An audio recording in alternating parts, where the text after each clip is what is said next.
Hi everyone, আমার নাম Saadi Rahman. I'm the owner and founder of Incursion Music. Um, Thinking of Incursion Music, I guess storyটা প্রচুর বছর পিছে চলে যায়. Um, I guess maybe যখন আমি ক্লাস 6-7-এ থাকি তখনই Incursion Musicের ধারণাটা অ্যাকচুয়ালি শুরু হয়. কিন্তু তারও আগে মিউজিক জিনিসটা অ্যাকচুয়ালি আমি আমার বাবার রেকর্ড প্লেয়ার থেকে রেকর্ড শুনতে বড় হই। তাছাড়া শুধু বাবার রেকর্ডসই না, আমার চাচারা যারা বাইরে থাকতো, যারা তাদের ক্যাসেটসের আগে অ্যাকচুয়ালি, তখন আমি ক্যাসেট দেখিও নাই, তখন রেকর্ডস নিয়ে আসতো। আর আমাদের এখানে কিছু বাবা আত্মীয় স্বজনদের ফ্রেন্ডদের কাছে কিছু ছিল, কিছু পুরানো বিটলসের রেকর্ডস, এলভিসের রেকর্ডস। সো আমার এখনও ক্লিয়ারলি মনে আছে যখন আমার হয়তো 3-4 বছর হবে, লেট 70s-এ বাবার রেকর্ড প্লেয়ারে প্রতি বিকালে বাবা চা খেত বা গানগুলো ছাড়তো। সো ওখান থেকে আমার প্রথম আর কি মিউজিকে ইন্টারেস্টটা চলে আসে। এর মধ্যে যখন মিউজিক ভিডিওস বার হওয়া শুরু হলো, মোস্টলি আমেরিকাতে যখন MTV শুরু হয় 1980-তে, তখন তো আমরা আসলে কিছুই জানি না যে MTV কী তখন ওই সময়। বাট আমার কিছু কাজিনরা ছিল যারা বাইরে থাকতো, ওরা ভিডিও ক্যাসেট রেকর্ডিং করে আমাদেরকে ওই মিক্সড ভিডিও ক্যাসেটগুলো পাঠাতো। ওই সময় আমার মনে আছে আমাদের স্কুল ফ্রেন্ডের একজন বড় ভাই, তার বাসায় প্রচুর এটলিস্ট কয়েকশো রেকর্ডস এলপিস ছিল। তার মধ্যে থেকে আয়রন মেইডেন ছিল, হ্যালোউইন ছিল, মেটালিকা ছিল। সো ওখানে আমরা ফার্স্ট টাইম এই ব্যান্ডগুলোকে শুনি। তখন আমরা হয়তো ক্লাস 6, মেবি ক্লাস 5-6-এ ছিলাম। করে আনফর্চুনেটলি ওই সময় সবার মানে ক্লাস 10 শেষ হয়ে যাচ্ছে, তো অনেকে ইউনিভার্সিটির জন্য অ্যাপ্লাই করছে বাইরে। ওই সময় আমার প্যারেন্টসরাও মুভ করে চলে গেল। সো আমি তখন আমেরিকায় চলে গেলাম আমার প্যারেন্টসের সাথে, অ্যান্ড খুবই ডিপ্রেসড, খুবই একা, বিকজ ওই টিনেজ লাইফে সব কিছু ছেড়ে চলে যাওয়া is a very difficult time. তো ওখানে আমি কী করবো, কিছু করার নাই, সব নতুন মানুষ, but I didn't want to let go of music. So আমার চাচার বাসায় আমি থাকতাম, যেটার পাশে একটা মিউজিক স্টোর ছিল ওই সময়, ওটার নাম সাউন্ড ওয়্যারহাউস, পরে ব্লকবাস্টার হয়ে গেল, ফেমাস রেকর্ড স্টোর। সো আমার কিছু করার নেই, আমি কাউকে চিনি না, আমি প্রত্যেক দিন ওখানে just to be in touch because music would make me feel good, আমি প্রত্যেক দিন বিকালে স্কুলের পরে ওই মিউজিক স্টোরে গিয়ে বসে থাকতাম। তো তখন আমার বয়স 14, কিন্তু মিউজিক স্টোরে যারা কাজ করতো তারা এদের ইউনিভার্সিটিতে ছিল বা আমার থেকে অবভিয়াসলি বড় ছিল। সো 19, 20, 21 এরকম ছিল। They were the cool people then, ওরা প্রায় কনসার্ট যেত, গল্প করতো, ওদেরকে শুনতাম, দেখতাম। সো ওখান থেকে আবার আমার passion started growing, I want to play music again. By then I played the drums, and I really did not want to let it go. Because when I moved 1992-তে, এখানে আমি আন্ডারগ্রাউন্ড কনসার্ট দেখে গেছি। But যখন American প্রথম গেলাম, I remember আমার চাচা আমাকে একটা টিকিট কিনে দিল for my first out of this country concert. It was a Def Leppard Adrenalize tour ছিল, আই থিঙ্ক। অবভিয়াসলি ডেফ লেপার্ডকে নিয়েও আমি বড় হয়েছি। And to go to that concert, আমি আসলে ওই সময় এরকম কিছু দেখিনি, কখনোই দেখিনি। It was in an arena. There was at least 75,000 people, and obviously the lights, the sound, the experience was out of this world. And that was my first concert in 92. So তারপরে পার্টটায় যেটা মজা শুরু হলো আমাদের যখন university join করি, তারপরে আমাদের ওখানে we started selling concert tickets, and that was the best part because আমরা যেভাবে ফ্রি সিডিজ পেতাম, আমরা ওখানে যারা কাজ করতাম ফ্রি কনসার্ট টিকেটস পেতাম। So ওই সময় I got to see a lot of bands that I grew up to. I got to see Van Halen, I got to see Def Leppard, which was actually my first concert, and ওই experience was out of this world. আমার চাচা actually dropped me at that concert, but proper lights, sound, bands, thousands of people. So I'd never seen anything like that. So তারপরেও ব্লকবাস্টারে থাকাতে তখন আমি Van Halen, Rush, Bon Jovi, Iron Maiden, actually one of my favorite bands, clearly. ওদেরকে আমি 3 বার দেখতে পেরেছি। Unfortunately, the first time I saw them, they were with Blaze Bayley, and ছোট্ট একটা ক্লাবে আমি ফার্স্ট Iron Maiden দেখেছি। So it was actually a very funny experience for me. But পরে ওদেরকে আমি অ্যারিনাতে দেখেছি because Bruce Dickinson was back into the lineup. But one of the best parts about seeing all these concerts was Pink Floyd. Pink Floyd যখন আসলো, the Division Bell tour, it was something out of this world, and আমি আজ পর্যন্ত ওরকম কিছু দেখি না। আমরা অ্যাকচুয়ালি কাজ করছিলাম ওখানে, and it was back to back 2টা শো, একটা সোল্ড আউট ছিল দেখে পরের দিন একটা শো ছিল, so we were selling t-shirts and whatnot. But as employees we got to see the show, and you know what, I can't really even explain it because you have to be there to experience that show. So university পরে where I was living, there was really no music companies or labels. Everything was in New York or California, and I was in the center. So nothing happened, and obviously I had to get a job. So ওই সময় I ended up getting a management marketing job, a corporate job, which I did for 3-4 years. And then I knew that that's not what I wanted to do. It was fun, it was great money, it was a great life, great friends, but that's not what I wanted to do. So I thought যে আমি বাংলাদেশে ফেরত যাই, because obviously ওখানে if I wanted to do something with music, it would take me who knows how long. So I thought আমি ঢাকায় আসি, come back to my roots and see if I can do something with music. And you know, I think my mother was upset কেন ঢাকায় আসবা ওখানে চাকরি ছেড়ে, but আমার আব্বা was also very supportive always.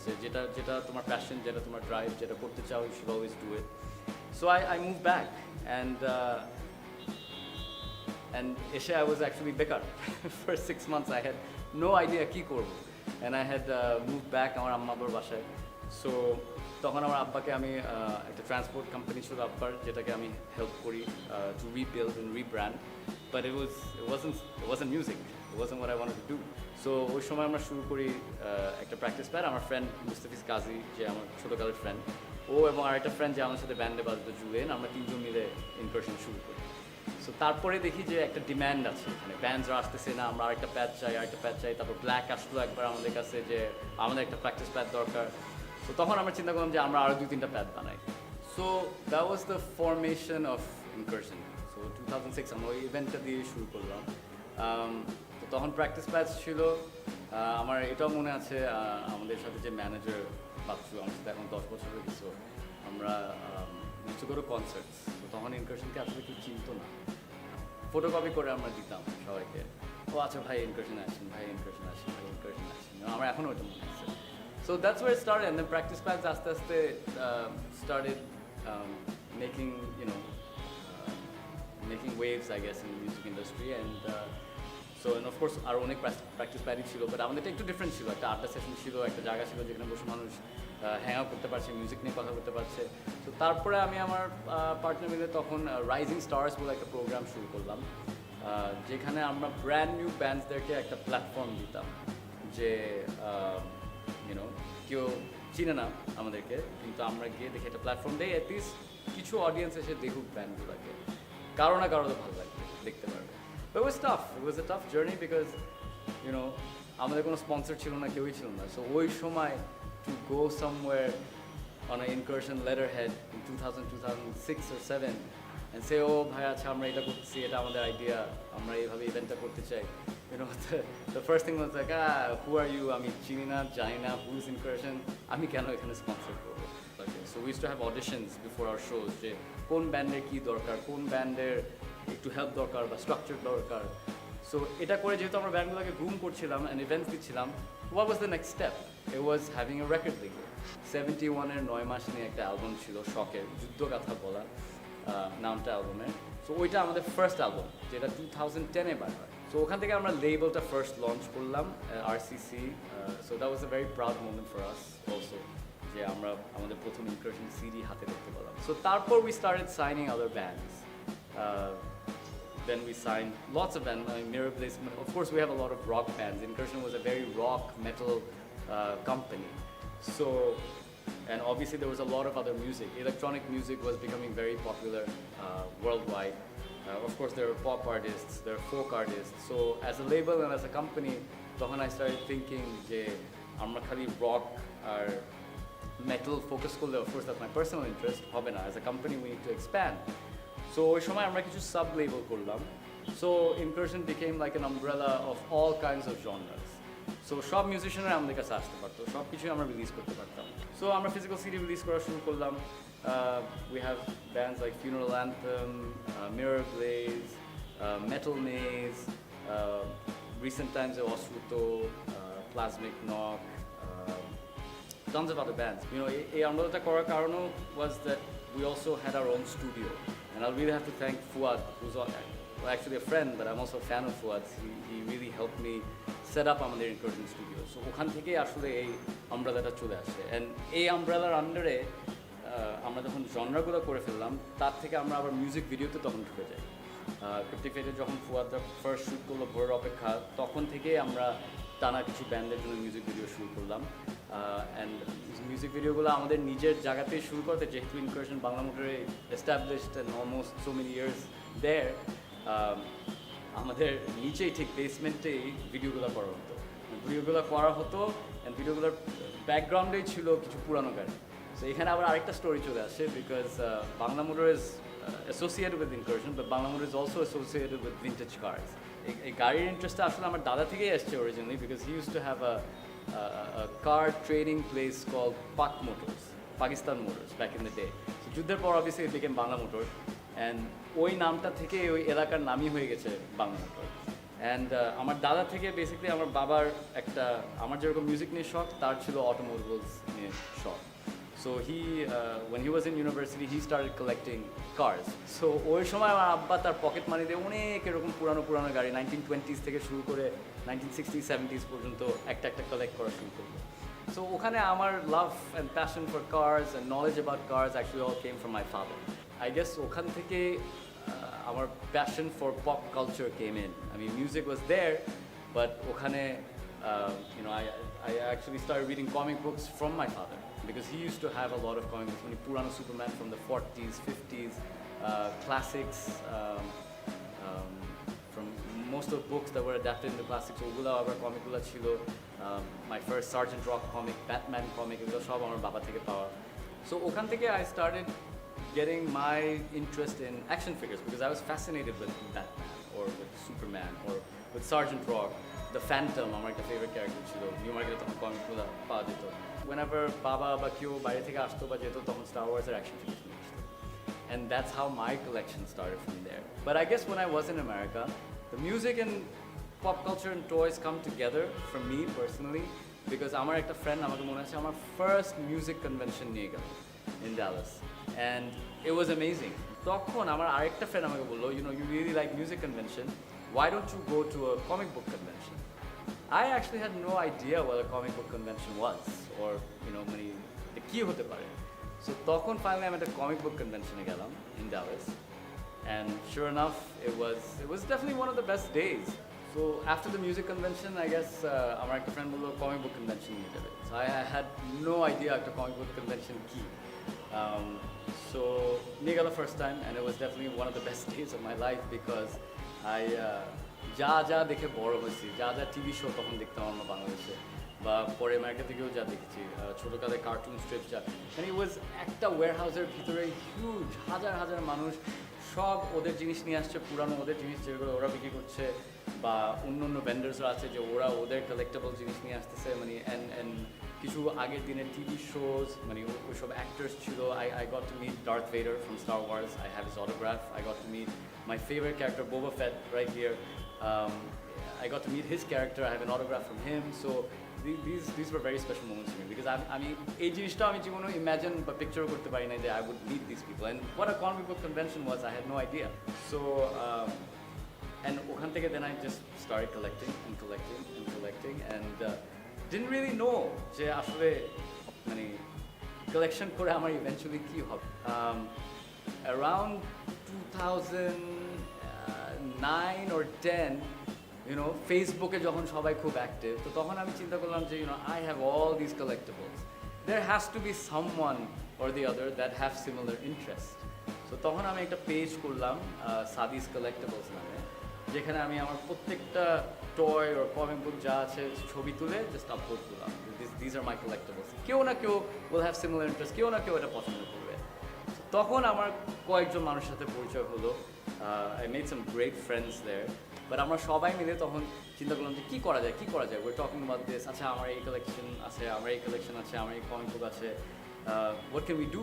So one random day, আমাদের incursion মিউজিকে আমি আমার friend Abu, he used to have a company যে টি-শার্টস করতো, টি-শার্টস বানাতো, সুপার হিরো টি-শার্ট। সো ওরা আমার ইন্টারেস্ট একদিকে, ওকে আমি বললাম এই চলো আমরা একটা কমিকন করি। So he kind of looked at me and said, একটু মাথা চুলকালো, চিন্তা করলো, হাসলো, তারপরে হ্যাঁ sure, why not, করি।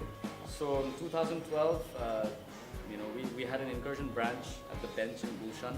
So ওখানে যেহেতু আমাদের জায়গাটা ছিল, thanks to Drubo for giving us that space, we did our very first Comic-Con in Bangladesh. And we thought কেউ আসবে না, but 2 দিনে 10,000 মানুষ আসছে. And once again, that was another dream come true. So that's where Comic-Con started, and from then on, we have plenty of different Comic-Con. So 2012 এর first successful Comic-Con করার পর we realized যে বাংলাদেশে pop culture একটা demand আছে, পৃথিবীতে সব জায়গায় আছে, সো কেন এখানে থাকবে না. Comic-Con successfully 4টা হয়ে গেল আমাদের. আমরা এখনও স্ট্রেট ফরওয়ার্ড লাইনে চলছি উইথ ইন্টারন্যাশনাল ইনফ্লুয়েন্স, অ্যান্ড আমরা চেষ্টা করছি যে আমাদের পার্সোনাল পপ কালচারকে আমরা নিয়ে যাবো, ঢাকার পপ কালচারকে নিয়ে যাবো বিভিন্ন দেশে. অ্যাট দ্য সেম টাইম মানে কমিকন অ্যান্ড ইনকারশন করার সাথে সাথে মাই প্যাশন অফ টয়েস, এত দিনের collectibles, over 30 years of collectibles. I don't even really know the exact count of কত collectibles আছে এখন, at least 15,000 plus. So at one point, first, second Comic-Con-এর মাঝামাঝি তখন আমি চিন্তা করলাম যে collectiblesগুলো আমার বাসায় পড়ে আছে, অনেকগুলো বক্সের ভিতরে পড়ে আছে, কী করা যায়? It should be available for others to come and see them and appreciate it. So তখন আমার মাথায় আবার একটা ক্রেজি আইডিয়া আসে যে এশিয়ার ভিতরে যদি কিছু কিছু দেশে মিউজিয়াম থাকে, টয় মিউজিয়াম থাকে, সব দেশে বিভিন্ন জাদুঘর আছে, সো আমাদের দেশে কেন একটা টয় মিউজিয়াম থাকবে না? So that was when we first opened, I think 2013-এ ঢাকা মিউজিয়াম অফ টয়েস আমরা খুললাম. I guess এখানে বলতে গেলে আমাদের কমিকনে a big part of it is cosplaying. So cosplaying হলো dressing up as your favorite character, bringing your other side out. So যেরকম আমাদের museum we have lots of different mannequins যে আমার যারা ফেভারিট ক্যারেক্টার ছিল, অ্যান্ড আমিও বেশ কিছু কমিকনে বাইরে এবং এখানে even Halloween parties I dressed up as my favorite characters, Boba Fett from Peter Criss from the band Criss, তারপরে Star Wars characters. So এই বিভিন্ন আউটফিটগুলো সব ম্যানিকেনদের পরে আমাদের মিউজিয়ামে সাজানো রয়েছে. So it's important because I think what you wear, what you want to identify yourself with is quite important. I mean, of course it's a kind of fashion, but obviously আমি এখন একটা পাইরেট সেজে রাস্তায় ঘুরবো না, but ওটা Comicon culture আছে, but that also brings us to our everyday life. Everyday লাইফেও মানুষের একটা মানে ফ্যাশন বলতেই যে আমি ফ্যান্সি কিছু নিয়ে হাঁটছি এটা কোনো কথা না. It could be simple, it could be horrible, it could be terrible, it could be amazing. So বিভিন্ন মানুষের বিভিন্ন সাইডস অফ ফ্যাশন আছে অবভিয়াসলি. অ্যান্ড ফর এক্সাম্পল আমার রাইট আফটার ইউনিভার্সিটি আমি যখন কাজ করি, আমার এভরি ডে ফর 4 বছর I had to wear a suit and tie. So I decided after that, আমি যখন বাংলাদেশে চলে আসি, মানে আমি বিয়ে শাদী ছাড়া স্যুট অ্যান্ড টাই আমার জীবনও পরা হয় না. আই ডিসাইডেড যে আমি জীবনও পরবো না, বাট তার মানে না যে আমি অন্য কিছুর দিকে ফোকাস থাকবো না, because it was very obvious. আমাকে ইউজুয়ালি কোথাও কেউ দেখলে it's always jeans and a black shirt, but for me it's easy যে I know I wear jeans, I know I am not gonna wear suit, but আমি আমার black shirt পছন্দ করি and I am gonna wear it. So I have multiple black shirts that I will wear, and I'll do something different because as you can see, like I'll always wear this wristband. I've always worn a wristband somewhere or the other, and accessories are mostly wristband chhara amar watch to ache, and of course amar ring o ache, but a ring jibono khola jay na. So this is something, it's always stuck to my body. I would really have to give thanks to my wife Tasmia, because she's helped me out of that also, because she knows I'm a black shirt, I'm a jeans, ঠিক আছে fine, but she's helped me যে মাঝে মাঝে for going somewhere else, না আজকে একটা লাল shirt পরবো বা আজকে একটা different color পরবা. So and sometimes it's nice to step out of that and be someone else for a change. I guess when it also comes to fashion, accessories are important, especially in modern times. Personally, I think it helps create an identity. For example, অনেকে আছে, they will wear a similar kind of t-shirt all the time. I mean, say shop my black shirt পরি, but অনেকে আছে will wear a certain kind of t-shirt or a certain kind of polo, or some people will like to change up their watches.